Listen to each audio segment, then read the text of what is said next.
Hello and welcome back to the Wallace Branch. Today we're going to tackle another Blender project, this time focused on a special kind of asset, a food truck that served popular beef brisket and other barbecued dishes during the pandemic and afterwards.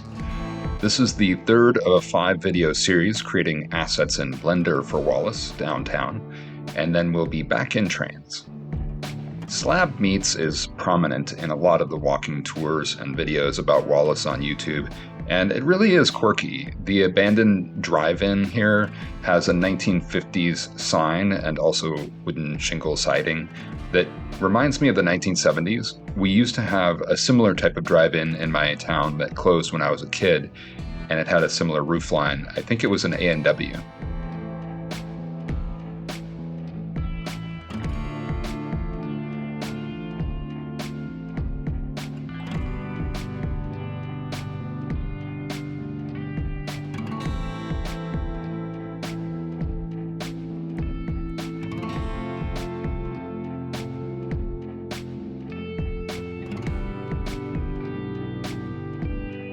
This one looks like it's been out of action for a while.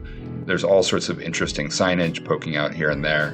One of the structures has a collection of old political ads in the former windows, and other windows just seem to be boarded up. And then there are some interesting bikes on the top of the roofline that seem to suggest that this was or is a tourism-related business. The exterior style with cinder blocks and weathered shingles seems to be from the 1970s, and this green color, it's almost like an effort to camouflage or hide the building.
But the real highlight of the building is the bus out front, of course. In Wallace, at least up to September 2023, there was this very fetching old bus parked in the lot, along with lots of firewood and signs and big menu.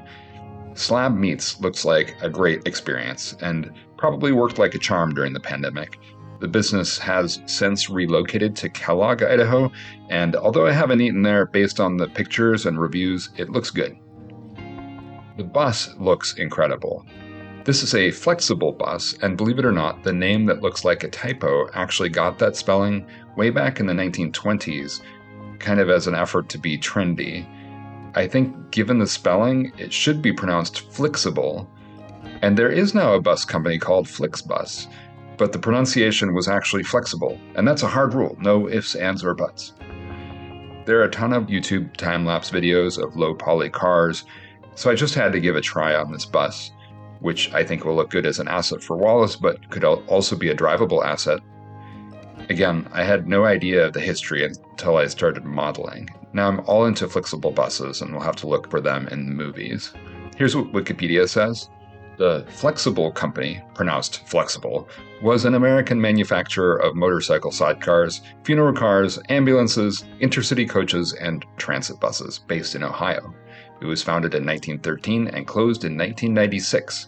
The company's production transitioned from highway coaches and other products to transit buses over the period 1953 to 1970 and during the years that followed. Flxible was one of the largest transit bus manufacturers in North America. The model uses a diagram I found that is labeled Flxible Starliner, but when I searched online images, it appears the bus may actually be a Flxible Clipper, and those were made from 1937 to 1950. This is my first vehicle of any kind to model, and I made a lot of mistakes. A bus might seem square, might seem easy compared to a car, and yeah, it is, but I had a lot of trouble. I had to start over again several times on the body, just when I realized I needed to add more loop cuts, and it wouldn't let me because I'd already subdivided something somewhere, broken the existing loops.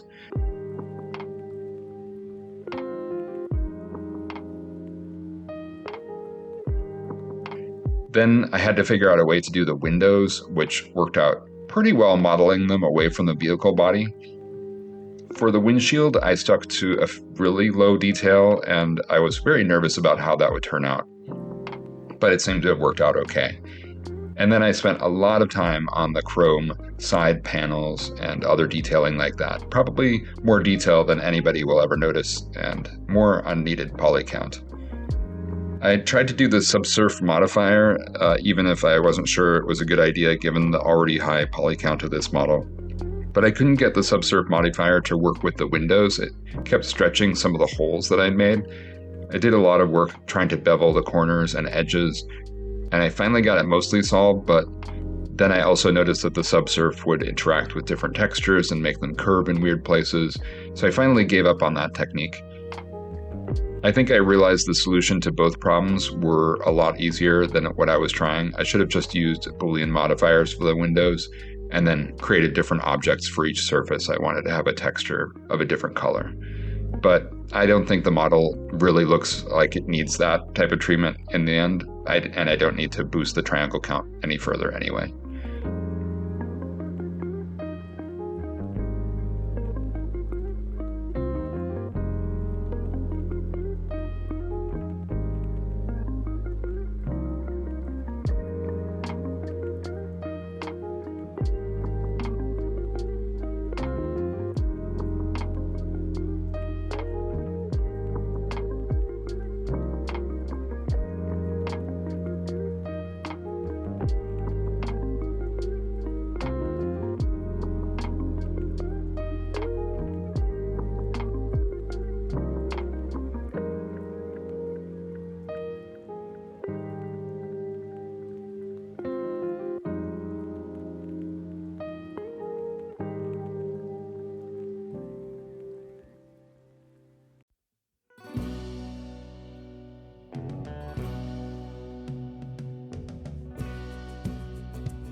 For texturing, I took a few shortcuts by doing the front as an image on the UV and then just using a plain color on most of the rest.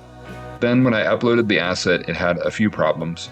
The first one was the one that I was expecting, which is the error related to shapes that have no ear might not be a simple polygon. It's an error that I get a lot with complex surfaces, and the solution is to triangulate faces. As I mentioned in the earlier video, if you can happen to find the one complex spot that's throwing the error, like where you just did some subdivisions and moved points around, then you can just triangulate that one face. But I usually end up triangulating the most complex object, and that adds a huge number of tries. And it's destructive in that it becomes much harder to edit the model afterwards. So I really don't like that error. The second error is easier to fix, but again, the language is very frustrating. Even if I've dealt with it several times, I still have to search up the solution. And this one relates to the object in Blender being mapped all to a single pixel. And for some reason, that's not allowed, even if you're using plenty of that image map for other objects. One individual object in Blender cannot map to a single pixel. I don't understand why Trainz wouldn't like that. Why wouldn't Trainz prefer a simpler mapping? Anyway, it did take me only a couple of moments to realize that it was the tire wells, which are just black. So now I've mapped those tire wells into a complex black shape in the UV, instead of to a single pixel. But of course, you can also solve the problem by just merging objects that map to different pixels, so then they're not mapped to a single pixel anymore. I had to do a couple of knife cuts to get the back to have that nice rounded look. It sort of reminds me of male pattern baldness.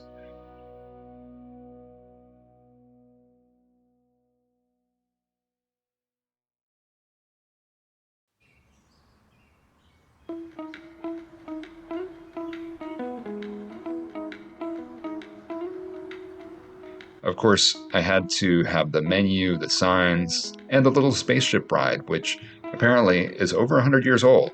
It was once a space ride located in Spokane in the 1890s, but it wouldn't look out of place in the George Jetson Googie-style era.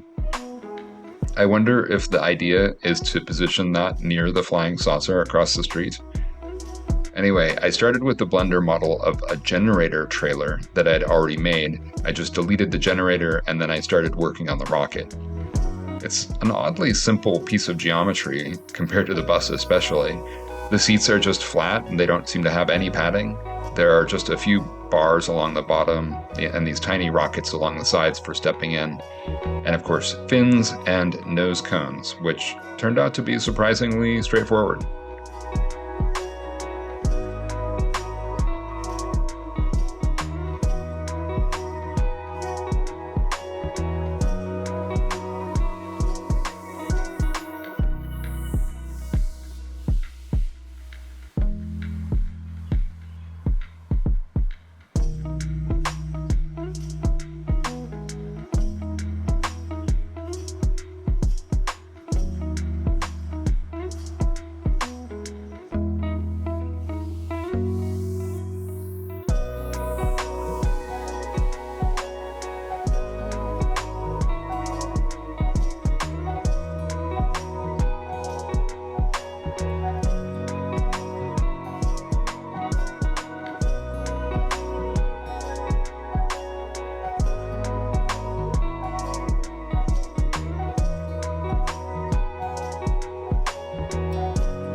For me, the only problem with the rocket asset was the textures, which need to really reflect like this shiny stainless steel of the real asset.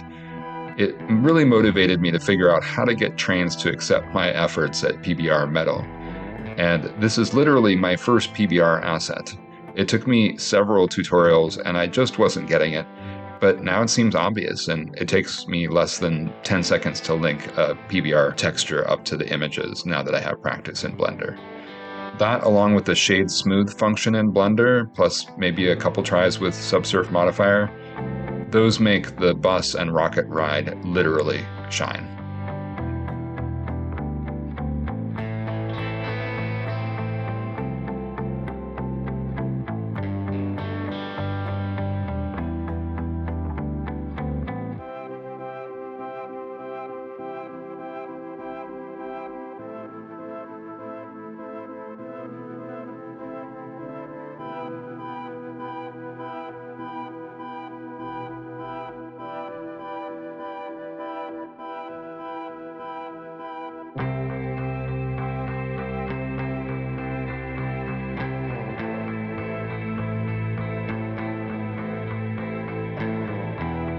As we start to wrap up, a little side note, you may have noticed at the end of the videos that I show the assets in their final position on the route, surrounded by other props and assets and people, and those clips are out of sequence.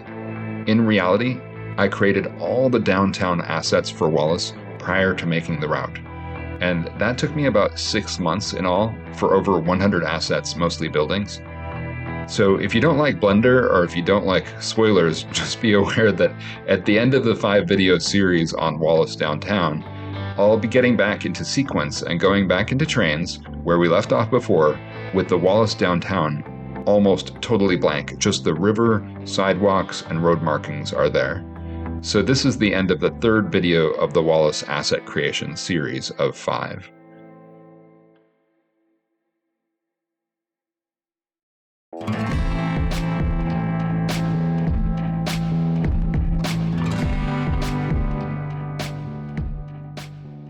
Next time, we'll be shifting time periods yet again and looking at some vanished but venerable buildings that once made Wallace even more old-timey than it is today. One is the Samuel's Hotel, the largest hotel in town and formerly home to the Metals Bar. That location is now a park. And the second is the Signal gasoline station, which is now a police station. If you'd like to join, please like and subscribe, and we'll see you again next time on the Wallace Branch.